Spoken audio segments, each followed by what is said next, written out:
Another suggestion that your textbook gives to you is to do what's called annotating or annotation, which is simply making notes about the piece that you're reading. And usually it means taking notes within the text, but if you've borrowed a book, especially from the library or from someone else, you don't necessarily want to make marks in the book. You can photocopy, or you can just make annotations and notations on a separate sheet of paper.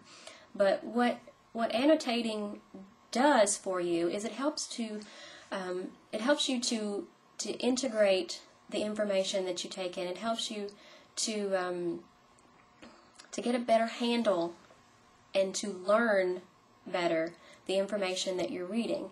Because there are three different ways that people learn. There's the auditory way, the visual way, and the kinetic way. And for auditory learners, people generally learn by hearing things, by hearing instructions. They take in the information by hearing words. Visual learners typically take in information by looking at things, by reading words, by seeing something done or something performed.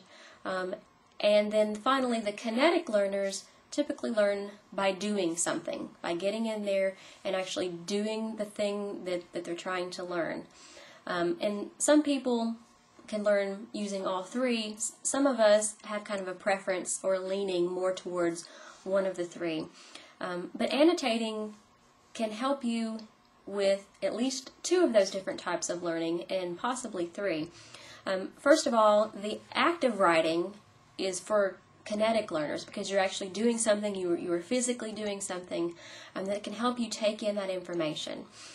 For auditory learners, I suppose, if you actually talk to yourself as you're taking notes, that would help you to retain the information much more easily. And for visual learners, the act of taking notes is you are writing things down, you are seeing those words put on paper, you are making marks that help you to retain that information.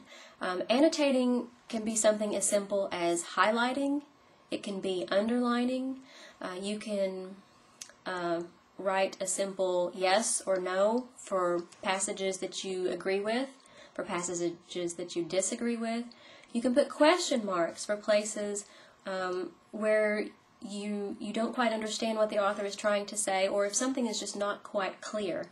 You can also write numbers, 1, 2, 3, to keep track of each of the points that the author is trying to make. So point number 1, point number 2, point number 3 can help you keep track of those.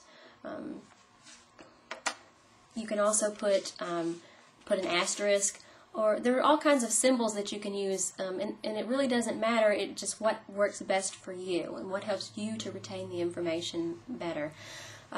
But you also, as you're annotating, keep track of any words that you don't understand or don't know the meanings to, and look those words up. Don't just ignore those. I'll give you an example of why that's important. I had a student one time who wrote an essay in response to another article, and she didn't look up the meaning of this one word that she didn't quite understand, and she thought the author was arguing the opposite of what he was actually arguing. And so she had to completely rewrite her essay because she didn't know what the author was trying to say, because she didn't look up the meaning of this one word. So in this particular case, the entire meaning of the essay hinged upon this one word. So you don't necessarily have to stop in mid-reading, but just mark those words, and when you're finished reading, to come back with a dictionary and look up those words and make sure that you understand what those words mean.